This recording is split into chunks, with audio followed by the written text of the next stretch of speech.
All right, Secoya Nation, thanks for following along, and we're here for part 2 of the I statements. So we learned about why is this so important. We want to make sure we're developing that inner awareness and not triggering other people's defensiveness.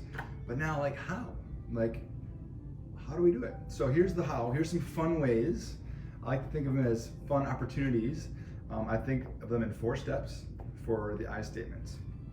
And I always want to start with a simple observation, right? I'm noticing, or I observe, and I want to do this from a very kind of emotionally detached way, because if I'm feeling very amped up and I add a lot of my own emotions into it, it can then, again, trigger the other person's emotionality. And what I want to do is just kind of state what happened from my perspective, detached from the emotion. Not saying that emotions are bad, but just in a way that I'm going to be able to state the facts that can't be denied. You know, I noticed that you knocked on the door. That can't be denied. I noticed that your voice, your intonation changed. Is there something else going on, right? So it's a noticing, it's an observation. I just start with stating the facts from my perspective. I observed or I noticed. Great. Number 2, the next step then, after stating that observation, would be, how do you feel? So I feel. When I heard that knock, I felt like someone was intruding on my space. Or when you raised your voice, and I do want to caution you on using the word you or your. I just did it and I slipped up. It happens sometimes, but always take permission to rephrase. So let me rephrase that. When someone raises their voice, I feel like I did something wrong. I feel like I'm at fault. I feel sad, I feel mad, I feel angry. Boiling it down to really those core feelings, mad, glad, sad, or fearful, can be very helpful as well, because everyone can understand that and can relate to that. Step 3 is I need. So what is it that I'm requesting? So I need us to keep our voices down, or I need you to text before knocking. It's a basic request, and no one can tell you what you need.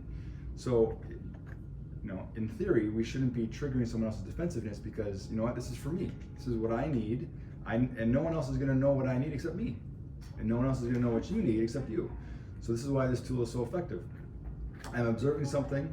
I need to say how I feel so the other person knows, and then I need to state my request.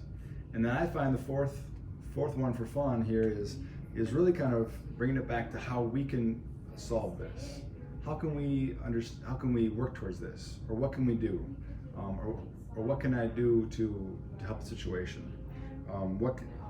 What is needed also is a great question for this 4th step. What is needed that we can do together? So it kind of implies that we're on the same team, and really, if I want something to change, I'm going to use this as a way to affect change and let people know how I feel, so that I can make a request and see things done differently.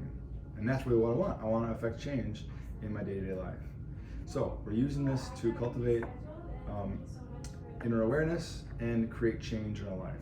And that really is what we want to see in our relationships. This is a great tool for cultivating healthy relationships, so that you are on the same page, working towards the common goal.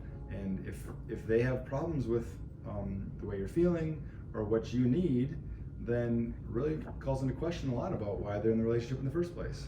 So a couple quick tips here on I statements. Let me know what questions you have. We're always open. This is stuff that we go over in coaching sessions. So we do role playing for people who maybe the first time hearing this, but this is an example of one of the tools that we use a lot. And so I'd love to explain more of these, and stay tuned for our next amazing coaching tool coming your way. So thanks. Ciao for now. See you soon.